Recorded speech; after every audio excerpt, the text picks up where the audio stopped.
Before we get started, I just want to say that we have some bios about myself here that are free, and we also have a list which you can sign up for our email to stay abreast of Thaddeus Stevens developments. As you all know, they're going to be having the rising or the lifting of the iconic Lincoln stovepipe hat down the way. So we thought it was appropriate to have a lifting of the Thaddeus Stevens wig down here. As you all know, Lincoln's famous for his Gettysburg Address. But I had a Gettysburg Address for 26 years. And I have to say that the Union was very fortunate. If people could stay out of the road, I don't want anybody hit by a car or anything like that. Thank you very much. Anyway, we had two political geniuses for the Union. One was, of course, Abraham Lincoln, and the other one was yours truly. And much of Abraham Lincoln's genius was that he listened to me. When Abraham Lincoln entered the White House, he was not for freeing the slaves or to using them in the military, which I was for from the very beginning. In fact, I remember that me and two other abolitionist congressmen would constantly be going to visit Lincoln and urging him to issue an Emancipation Proclamation, which, by the way, goes into effect within the hour, back in 1863. Okay. In any case, we hounded him to issue the Emancipation Proclamation. And in fact, it kind of irritated Lincoln. And he would tell people that it reminded him of a story of a schoolboy named Bud, who was in a one-room schoolhouse where they would learn how to read by going around in a circle and read passages from the Bible. And on one particular day, they're going around this circle, and Bud comes to his passage, and it has the names Meshach, Shadrach, and Abednego. Now, I challenge anybody here to say those three names fast.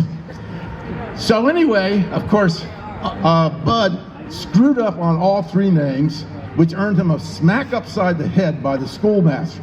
Well, he kind of recovered, and they started going around the circle again, and it came back to Bud, who immediately let out a yell. And the master said, "What's the matter, Bud?" And he says, "Look, master, here comes those damn three fellas again." So that was Lincoln's story about us damn three fellows coming to get him to issue the Emancipation Proclamation. Now, even though I continued to push him to do these things, even contemporaries appreciated my intervention. In fact, some of them said that I was like I would go through the fields, clearing the fields of trees and boulders, with Lincoln following behind, sowing the seeds of freedom. Now, we also talked about other things besides emancipation. And I remember one particular time, Abraham Lincoln asked my opinion about Simon Cameron, who was his Secretary of War. And Simon Cameron was a very corrupt Pennsylvania politician. And I said, well, all I can say about Simon Cameron is that he wouldn't steal a red-hot stove. Well, Lincoln thought that was a pretty funny joke, and he went to Simon Cameron and told him, and Simon Cameron didn't think it was a very funny joke. And he came to me and he said he wanted me to retract it. So I went back to Lincoln and I said, remember how I said that Simon Cameron wouldn't steal a red-hot stove? And Lincoln said yes, and I said, well, I was wrong, he would. Later on, Lincoln wised up and found out how corrupt Simon Cameron was, and he replaced him and sent Simon Cameron off to be ambassador to Russia. And when I heard this, I said, well, send word to the Tsar to bring in his things at night. So in any case, you might be wondering, why are we having a wig rising? Well, for most of my life, I wore a wig because I was struck by brain fever in middle age and was rendered hairless. So I wore a wig. And some people have told me that they feel that maybe it's somewhat disrespectful that we're raising the wig, on this occasion. And I say hogwash. I was one of the most humorous congressmen in U.S. history. And I particularly remember a time that a lady came up to me and said, "Oh, Mr. Stevens, I'm such a great admirer of yours. Can I have a lock of your hair?" And I said, "Here, have the whole thing."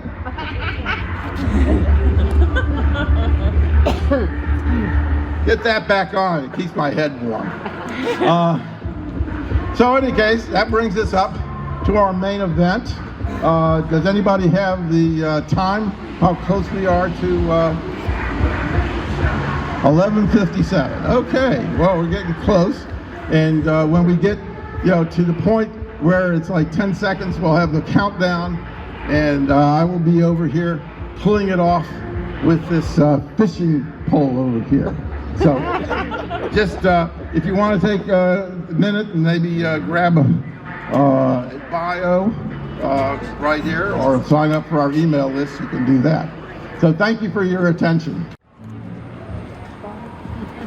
Woo!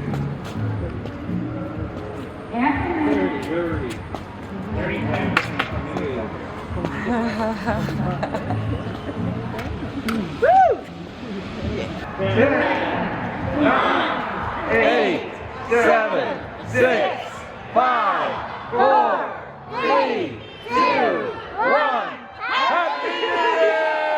Woo!